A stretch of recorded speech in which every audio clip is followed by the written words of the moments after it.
Operação contra as drogas no Rio. A polícia prende 11 traficantes. E mais de 60 PMs suspeitos de cobrar propina de bandidos. Um cabo da Polícia Militar é condenado a 21 anos pelo assassinato da juíza Patrícia Acioli. Descoberta uma quadrilha que faz vítimas entre alunos de curso à distância. O IPVA 2013 do carro usado fica mais barato. O desconto na conta de luz será menor do que prometido pelo governo. O ministro da Justiça fala no Congresso sobre a Operação Porto Seguro. E nega interferência política nas investigações da Polícia Federal. Um boato leva ao desespero moradores de uma cidade do Espírito Santo. O artilheiro Fred do Fluminense é o destaque entre os melhores do Brasileirão. E será que a promessa de atendimento por telefone resolveu problemas de quem enfrentou fila por uma consulta com ortopedista no Rio? Veja agora no Jornal Nacional. Boa noite. Boa noite. Pessoas que precisam marcar consulta para o ano que vem no Instituto Nacional de Traumatologia e Ortopedia no Rio de Janeiro voltaram a dormir na calçada. Elas dizem que o telefone fornecido para o agendamento não funciona. O aviso de que as consultas só poderiam ser marcadas pelo telefone não evitou que cerca de 100 pessoas passassem mais uma madrugada na porta do INTO. Havia pacientes de muletas e até de cadeira de rodas. O telefone não funciona, não. A gente liga, não funciona. Aí a gente vem diretamente aqui para tentar. Isso é um desrespeito, não vou embora. Enquanto eles não derem minha senha, eu não saio daqui. Mas só conseguiu fazer o agendamento quem recebeu uma das 850 senhas distribuídas ontem, quando a fila dava a volta no quarteirão, com mais de 1.000 pessoas. Muitas entraram em desespero. Eu também liguei para o telefone de atendimento do INTO hoje à tarde. Foram 10 tentativas e veja só o que aconteceu.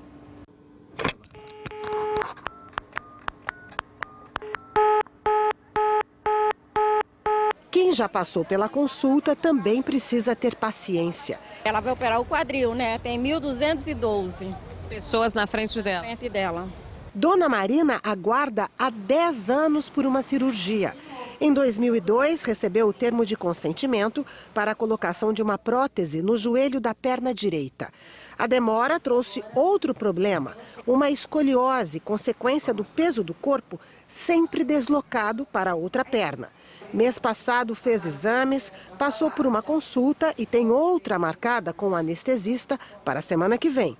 Resignada, conta que a operação ainda não tem data. Mas ela, aos 74 anos de idade, não perde a esperança. A gente sempre espera confiando, né, que um dia vai acontecer, né? Então, ter fé e esperança que um dia a gente chega lá. O diretor do Instituto admitiu que a marcação de consultas no próprio hospital foi um erro e disse que o serviço por telefone vai melhorar. Nós entendemos que esse agendamento presencial é impossível de ser feito. Então nós vamos intensificar o agendamento via telefone. Eu queria dar a mensagem às pessoas para que elas insistam em ligar para o INTO, que elas vão ser atendidas enquanto houverem vagas para consulta, elas vão ser atendidas. Segundo o Ministério da Saúde, até hoje à tarde, 5.300 pacientes conseguiram agendamento e quase 4.500 foram pelo telefone. Ainda de acordo com o Ministério, de janeiro até o mês passado foram realizadas 7.000 cirurgias no INTO. Sobre o caso da paciente Marina Mello, o INTO admitiu que há uma demora na realização da cirurgia, mas afirmou que o tempo de espera é de 4 anos e não de 10. Em Brasília, agricultores prejudicados pela seca no Nordeste espalharam carcaças de animais mortos em frente ao Palácio do Planalto. Eles queriam ser recebidos pela presidente Dilma para tentar o perdão de dívidas. O trânsito em frente ao Palácio foi interrompido. Depois de muita negociação, uma comissão de produtores foi recebida pelo secretário-geral da presidência, Gilberto Carvalho. Na saída, eles disseram que o ministro prometeu conversar com os ministérios envolvidos nos empréstimos. Uma notícia assustadora que se espalhou rápido, pôs uma cidade do Espírito Santo em pânico. Quem conta é o repórter Mário Bonella. As imagens gravadas por um morador mostram o momento do desespero. Luizinho, para pra casa correndo! Vem, Luizinho! A represa estourou, Luizinho! Vambora, vamos em casa! Meu Deus do céu! Eu me desesperei e desci muito apavorado lá de cima. Larguei tudo para trás e saí desesperado mesmo. E não foi só ele. Câmeras de prédios da cidade registram funcionários fugindo às pressas do trabalho. Quem conseguiu pegou carona. Outros saíram correndo pela rua. Passavam na frente dos carros, um caos. Mais de 3 mil pessoas na cidade, desesperadas, acidentes automobilísticos que teve nessa rua próxima a nós aqui, atropelamento. No tumulto, mais de 50 pessoas foram parar no posto de saúde. Mas e o médico? O nosso médico de plantão ele também correu na hora do tumulto por não morar aqui. Rosângela cortou o pé e teve queda de pressão. As pessoas passando um por cima do outro, mãe procurando o filho, uma coisa louca. O motivo da confusão foi um mal-entendido. Saiu um boato, né, que a represa tinha estourado e que era pessoal correr porque isso daqui ia acabar. Ninguém tem certeza de como o boato começou. O que se sabe é que a população de Alfredo Chaves já estava muito assustada, porque 2 dias antes houve uma enchente na cidade e bombeiros saíram daqui de Vitória para socorrer as vítimas. As ruas foram inundadas e casas desabaram. Alguns foram resgatados de helicóptero, mas a barragem na parte alta da cidade resistiu firme. No domingo, a água já tinha até baixado. Foi quando o boato se espalhou e muita gente foi se abrigar no alto dos morros. Mas nem precisava. É uma hidrelétrica de pequeno porte, que não vai ser essa barragem que vai fazer um desastre em termos de alagamento e inundações. E eu quero dizer sempre que o pânico, ele mata mais do que o próprio desastre. Uma pessoa morreu e outra desapareceu durante um temporal na cidade de Lins, no interior paulista, hoje de madrugada. O nível do rio que corta a cidade subiu e a água arrastou o carro onde estava um casal. Foi encontrado o corpo da mulher. O Exército participa das buscas.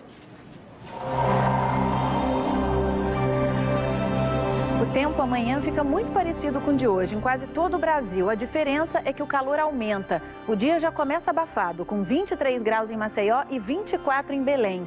À tarde, os termômetros disparam. Porto Alegre vai ter uma das maiores temperaturas desta quarta-feira entre as capitais, 37 graus.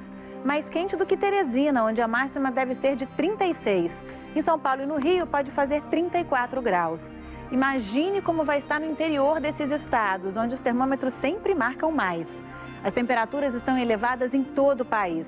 Nessas áreas em laranja e vermelho do mapa, entre o sul e o nordeste, tem ficado até 8 graus acima da média para essa época do ano. O calor ajuda a evaporar a umidade que está no solo, formando nuvens carregadas. Por isso, amanhã há risco de temporais entre o Acre, Tocantins e o Rio Grande do Sul, principalmente durante a tarde. Do leste do Paraná ao Amapá, o tempo fica aberto. As outras áreas terão chuva rápida. E é bom evitar ficar muito tempo exposto ao sol, principalmente por volta do meio-dia, quando o índice de radiação ultravioleta, aquele que faz mal para a pele, é muito alto. Amanhã pode chegar a 13, numa escala que vai até 16. Nas Filipinas, 43 pessoas morreram na passagem de um tufão. Com ventos de até 210 km por hora, ele provocou inundação e deslizamentos, principalmente no sul do país. Milhares de pessoas ficaram isoladas. Manifestantes invadiram a prefeitura de Belfast, capital da Irlanda do Norte, contra a nova política de uso da bandeira britânica. Por mais de 100 anos, a bandeira foi hasteada todos os dias, mas os legisladores da cidade decidiram que ela só será usada em 17 ocasiões por ano. Os manifestantes são protestantes, favoráveis à monarquia. Eles defendem que o país continue sendo parte do Reino Unido, enquanto os católicos querem a união das duas Irlandas. 18 pessoas ficaram feridas. No norte do Brasil, a Polícia Federal e a FUNAI informaram que o cacique Valdecir Tembé, que tinha desaparecido no sábado, no nordeste do Pará, já foi localizado. Ele sumiu quando madeireiros que atuam ilegalmente na região atacaram um grupo de índios e de fiscais ambientais. O cacique contou que, para escapar dos agressores, caminhou 10 quilômetros na mata fechada até chegar a um povoado onde se escondeu. Um policial militar foi condenado a 21 anos de prisão pelo assassinato da juíza Patrícia Ascioli em Niterói, na região metropolitana do Rio. Ele obteve o benefício da delação premiada. Ao todo, são 11 réus.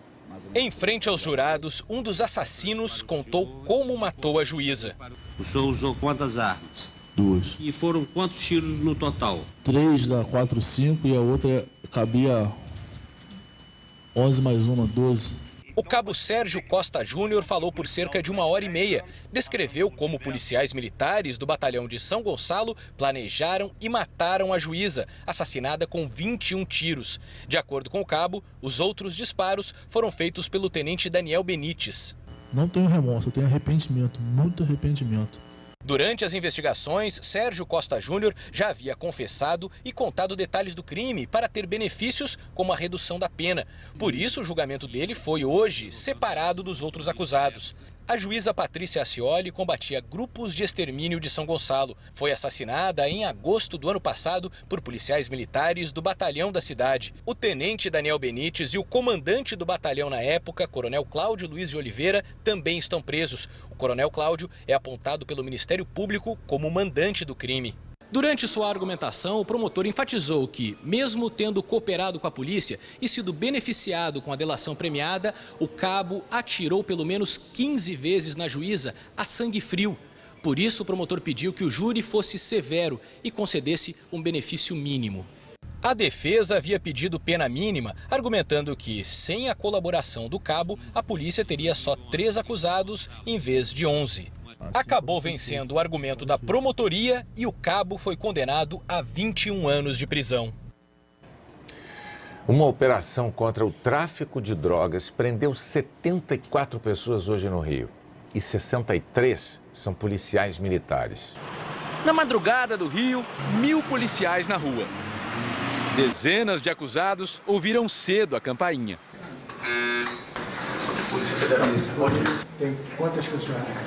Não, só tem eu. A Operação Purificação buscou suspeitos de envolvimento com 2 traficantes já presos, Fernandinho Beiramar e Carlos Brás, o Fiote. Mas o alvo principal foram policiais militares. Alguns maus policiais tentam ganhar dinheiro com o tráfico de todas as formas possíveis e imaginárias para enriquecer eles ilicitamente. A maior parte das prisões foi feita no 15º Batalhão, em Duque de Caxias, na Baixada Fluminense. Para o Ministério Público, as evidências vão muito além de gravações envolvendo propina. É 1.500 para ele e o resto para vocês. Tô indo para aí, valeu. Provas coletadas durante 1 ano e listadas na denúncia apontam uma relação de intimidade entre policiais e bandidos. Quando precisou comprovar que combatia o crime, o sargento Emerson Wagner pediu um favor ao traficante Jefim: deixar uma carabina calibre 12 dentro de uma geladeira, prontinha para ser apreendida. O policial diz que pegou a arma na geladeira e deixou R$300 no congelador. A propina era paga até a PMs de férias. Segundo a denúncia, o sargento Fernandes chegou a pedir ao sargento Lopes para depositar R$600 em sua conta. As gravações também mostram o que acontecia quando o pagamento não chegava para todo mundo. Eu já paguei os caras 3 de dia e vou pagar os 3 agora da noite. Vamos dar uma pra gente não? Então acabou o amor, entendeu? Mesmo quando a relação com os traficantes ficava tensa, os policiais do 15º Batalhão não passavam para o lado da lei. A represália mais comum era sequestrar agentes do tráfico, em troca de altos resgates. Quanto? 200. 200 mil? Pô, qual é a munição? Nós não estamos nessas condições todas não, munição. 28 policiais presos em serviço lotaram um ônibus. O comandante do 15º Batalhão foi exonerado. Não adianta simplesmente prender as pessoas, é necessário expulsá-las. Eu não posso ter expectativa outra se não colocar essas pessoas na rua. Nós tentamos ouvir advogados dos 3 policiais militares citados na reportagem, mas não conseguimos contato com eles. O ministro do Supremo Tribunal Federal, Marco Aurélio Mello, suspendeu o processo contra Sérgio Gomes da Silva, o Sombra, que é acusado de encomendar o assassinato do prefeito de Santo André, Celso Daniel, em 2002. A defesa do réu alegou não ter acompanhado o interrogatório de 3 testemunhas e pediu para anular o processo. O caso está suspenso até a decisão da primeira turma do Supremo. Outras 6 pessoas já foram condenadas pelo crime. Daqui a pouco, o IPVA 2013 do carro usado fica mais barato. Os destaques do Brasileirão foram premiados ontem à noite em São Paulo. E os maiores astros da festa revelaram um objetivo comum para o ano que vem. Artilheiro do campeonato com 20 gols, campeão com o Fluminense, atacante mais votado, cheio de troféus. E ainda entrou no embalo da música que estava tocando na festa. Esse cara sou eu. O craque do Brasileirão pensa em seleção. Até rimou.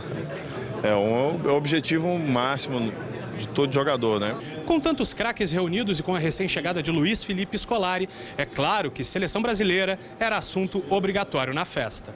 Do atacante ao goleiro, os 11 melhores ganharam troféus e o direito de sonhar em defender o Brasil na Copa das Confederações. Está sendo escolhido como o melhor do Campeonato Brasileiro na sua posição, sem dúvida nenhuma tem capacidade para estar na seleção. Então é bom ficar de olho nesse time que tem Diego Cavalieri do Fluminense no gol, Marcos Rocha, lateral direito, e os zagueiros Hever e Leonardo Silva, todos do Atlético Mineiro. O lateral esquerdo é Carlinhos do Fluminense. No meio de campo, Jean do Fluminense, Paulinho do Corinthians, Ronaldinho Gaúcho do Atlético Mineiro e Lucas do São Paulo. Os atacantes são Neymar do Santos e Fred do Fluminense. Nos prêmios extras, Bernardo do Atlético Mineiro foi a revelação. Neymar levou o de gol mais bonito nessa arrancada desde o meio de campo contra o Atlético Mineiro na Vila Belmiro. Ganhou o elogio do técnico da seleção do campeonato. Abel Braga deixou claro, gostaria de ter Neymar no Fluminense. Claro, ontem. De todos os prêmios da noite, o único decidido no voto popular foi entregue a Ronaldinho Gaúcho. Em 2012, ele foi o craque da galera, para quem sabe, em 2013, voltar a ser o craque de Luiz Felipe Scolari com essa camisa aí. Olha, uma notícia boa para quem vai pagar IPVA de algum carro usado. No ano que vem, o imposto vai ficar mais leve. A lataria não está mais brilhando e o cheiro de novo já se foi. Mas os donos de carros usados terão um motivo para comemorar na virada do ano. Em Mato Grosso do Sul, o IPVA vai cair 11%, no Rio Grande do Sul, quase 13%. Em São Paulo, a queda será em média de 8,5%. Nos estados que ainda não divulgaram a nova tabela, a tendência também é de redução. Se acontecer isso, é bom para todo mundo que tem carro, né? É bem dizer uma bênção, né? Nossa, que bom! Que milagre é esse? O IPVA é calculado com base no valor médio de mercado dos carros. Os proprietários vão pagar menos imposto porque os carros usados se desvalorizaram este ano. Em São Paulo, a queda de preços foi a maior desde a crise de 2008. A redução do IPI, que barateou os carros novos, derrubou os preços dos usados, que tem o 0 km como referência. Helena comprou esse carro há 3 anos por R$56 mil e vendeu agora por R$32 mil. O zero hoje ele está muito mais fácil de comprar, né? Então ninguém mais compra usado, ninguém mais procura usado, né? Até usados populares, que costumavam perder menos valor, ficaram 16% mais baratos em um ano. Nosso lucro caiu bastante. A maioria dos carros hoje são comercializados um pouco abaixo da tabela. O consumidor acaba ganhando. Assim, famílias de renda mais baixa puderam comprar o primeiro carro, lembra este especialista.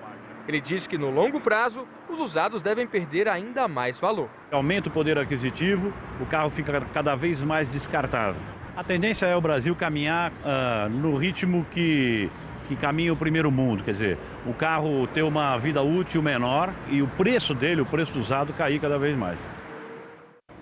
Daqui a pouco, a polícia prende suspeitos de enganar alunos de cursos à distância. O desconto na conta de luz vai ser menor do que o governo prometeu. A Polícia Federal cumpriu hoje mandados de busca e de apreensão na Prefeitura de Cachoeira Paulista, no interior de São Paulo. Os agentes apuravam uma denúncia de desvio de dinheiro que deveria ter sido investido em educação. Nos últimos 3 anos, a Prefeitura pagou cerca de R$10 milhões a um posto de combustíveis que abastece os 30 veículos da frota municipal. Esse valor, quase 10 milhões, representaria 1,5 tanque de combustível por dia para cada veículo. Na casa de um assessor da Prefeitura, foram apreendidos R$50 mil. A Polícia Civil do Paraná prendeu 24 pessoas ligadas a uma organização não governamental suspeita de enganar estudantes inscritos em cursos à distância.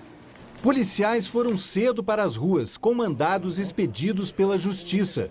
O objetivo era prender integrantes do Instituto Tecnológico de Desenvolvimento Educacional. De acordo com a polícia, a ONG tinha convênios com a Universidade Federal do Paraná e com uma faculdade particular para oferecer cursos à distância pela internet. Mas muitos desses cursos simplesmente não eram realizados devidamente pela ONG. Como resultado, 4 mil alunos que se inscreveram nunca receberam os certificados de conclusão. O diretor da ONG, Marcos Aurélio Paterno, parentes dele e funcionários estão entre as pessoas que foram presas hoje. De acordo com os investigadores, o ITDE usava documentos falsos para prestar contas às instituições de ensino. Segundo a polícia, essa casa era o endereço de uma das empresas de fachada usadas no esquema. Essas empresas forneciam notas fiscais frias para justificar gastos com a realização dos cursos. A investigação apurou que o valor dessas falsas despesas era desviado para contas pessoais do diretor da ONG.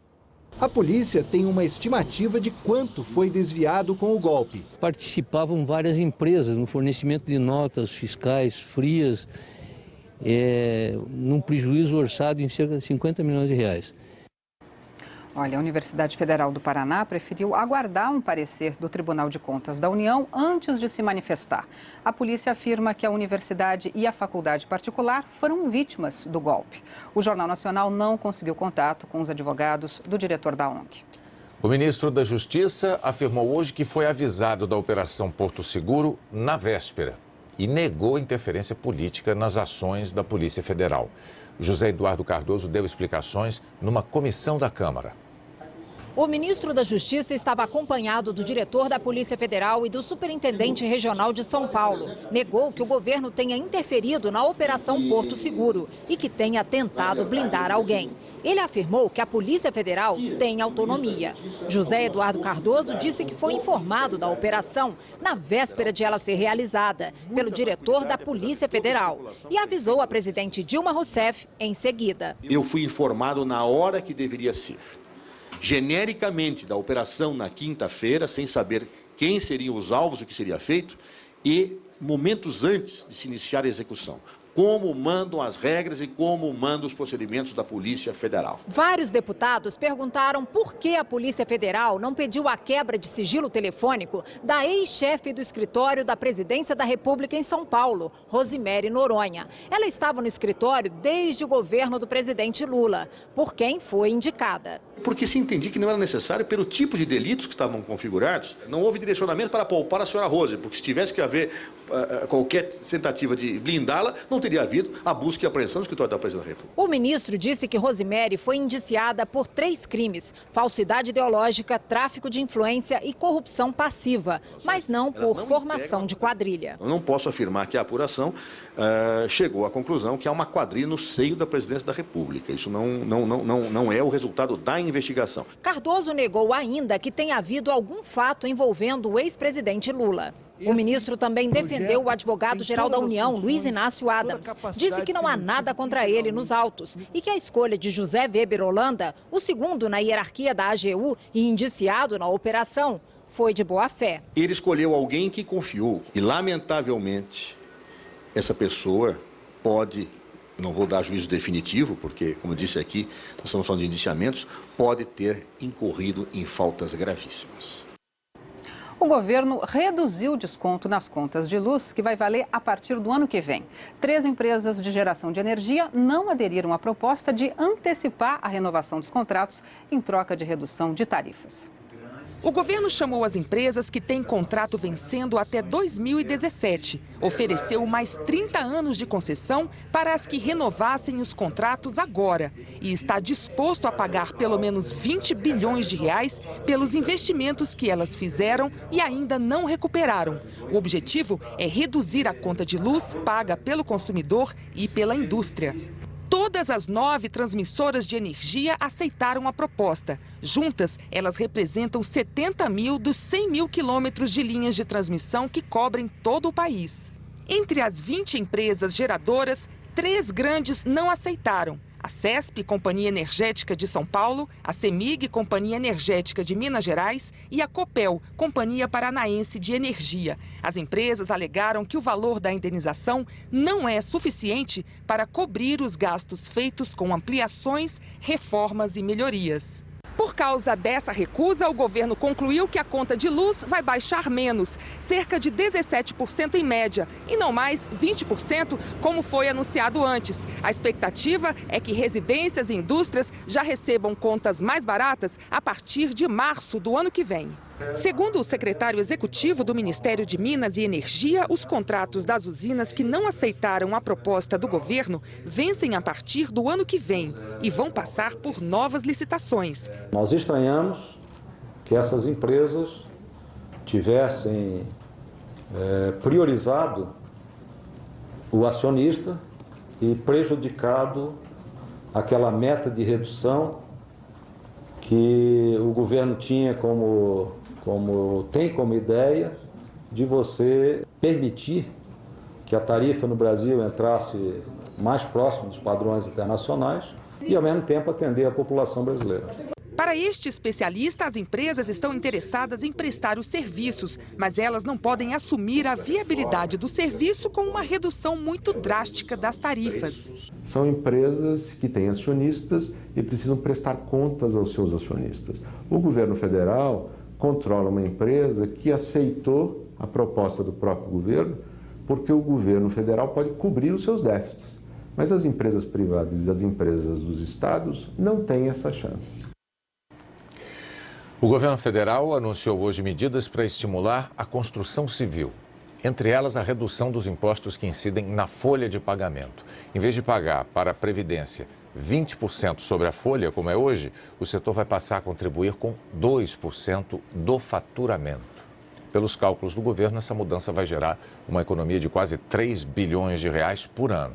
Haverá também redução de 6% para 4% da alíquota do chamado Regime Especial de Tributação. É um pacote que substitui várias contribuições como PIS e COFINS. A cotação do dólar caiu hoje no Brasil para R$ 2,116. O Banco Central anunciou a ampliação do prazo para o pagamento antecipado de exportações de 1 para 5 anos. O mecanismo é usado por exportadores e pelo mercado financeiro. A expectativa é aumentar a oferta de dólares aqui no país. Daqui a pouco, ativistas do mundo todo se reúnem em São Paulo para discutir os direitos da mulher. O Brasil critica a decisão de Israel de construir mais 3.000 casas em território palestino. O Irã anunciou a captura de um avião americano não tripulado. A TV estatal exibiu imagens de um modelo menor e mais simples que teria invadido o espaço aéreo iraniano. A Marinha dos Estados Unidos nega que tenha perdido o equipamento. Os chamados drones americanos são usados nas ações de espionagem e também em bombardeios, principalmente no Afeganistão. No mês passado, caças iranianos atiraram contra um deles, que sobrevoava o Golfo Pérsico. O Itamaraty convidou o embaixador de Israel em Brasília para manifestar a oposição do governo brasileiro ao plano israelense de expansão das colônias em Jerusalém Oriental e na Cisjordânia. O Brasil considera o crescimento das colônias prejudicial ao processo de paz com os palestinos. Austrália, Irlanda, Finlândia e Egito também convocaram hoje os embaixadores israelenses. E ontem, 5 países europeus tinham feito o mesmo. Por sua vez, os palestinos enviaram uma carta à ONU em que acusam Israel de violar a lei internacional. E num gesto que aumentou ainda mais a tensão na região, o governo de Israel demoliu hoje 2 prédios palestinos. Uma das construções ficava em Jerusalém Oriental, a outra era uma mesquita no sul de Hebron, na Cisjordânia. O governo de Israel alegou que os prédios eram ilegais e negou que seja uma retaliação à decisão da ONU de reconhecer a autoridade palestina como Estado observador. Mulheres ativistas de todas as origens se reuniram hoje em São Paulo para trocar experiências e para discutir avanços. Pela primeira vez, o evento Women in the World, Mulheres no Mundo, foi realizado fora dos Estados Unidos. Sim, estamos no século XXI, mas mulheres ainda precisam lutar por seus direitos. Mundo afora, há vítimas de todo tipo de violência. Mulheres impedidas de estudar, até de escolher seus maridos. Olhando para as que se reuniram nesse auditório hoje em São Paulo, é possível ver também avanços. Temos mulheres nos mais altos postos da Marinha, da Polícia, empresárias de sucesso, cientistas e ativistas que fazem a diferença em suas comunidades. Vocês têm até uma mulher na presidência, coisa que ainda não conquistamos nos Estados Unidos, lembrou a jornalista americana Tina Brown, mãe da ideia do Fórum Mulheres do Mundo. Mulheres contando suas trajetórias, a chegada ao poder, suas ações na sociedade. O encontro, que pela primeira vez acontece no Brasil, é uma troca de experiências. Mulheres ouvem, falam e depois agem. A advogada boliviana Marcela Martínez age enquanto carrega a dor de ter tido uma filha sequestrada há 6 meses. Ela suspeita do tráfico de mulheres e luta contra ele. Sinto que minha filha se alimenta da minha força e que à medida que ela sabe que a estou procurando, ela terá mais oportunidade de sobreviver. Estou segura de que vou encontrá-la, diz ela. A jornalista Glória Maria, da TV Globo, entrevistou mulheres da polícia que contaram suas motivações para lutar contra a violência. A família é a grande célula da sociedade. Uma plateia atenta ouvia ansiosa por aprender caminhos que ajudem a construir um mundo melhor para as mulheres, porque certamente ele será melhor para todos. As mulheres não precisam só de conversa, elas precisam de atitudes na prática. O Brasil é um país que tem avançado muito nesse sentido. E em muitas coisas ele é referência. Mas a luta das mulheres é mundial. Dizer que faz, muita gente diz que faz, mas fica parada esperando, né? Essas pessoas não levantaram e foram à luta. E as mulheres que enfrentam problemas com o álcool são o tema do Profissão Repórter desta noite. Nossa repórter passa 5 dias numa clínica de recuperação só para mulheres. Eu comecei a beber com 12 anos. Eu tenho vergonha de você ser a minha mãe. Um dia na vida de uma mãe que não consegue ficar sem beber. Você se considera alcoólatra? Sinto muito falar, eu me considero. Em todo o tempo, sua filha estava presente. Ah, mas eu não vi. E a dificuldade de falar sobre o abuso de álcool numa cidade de universitários. Se não tem nada demais que vocês estão fazendo, por que a gente não pode mostrar? Hoje, depois de Louco por Elas, no Profissão Repórter. E em seguida, tem as notícias do Jornal da Globo. Uma boa noite para você. Boa noite e até amanhã.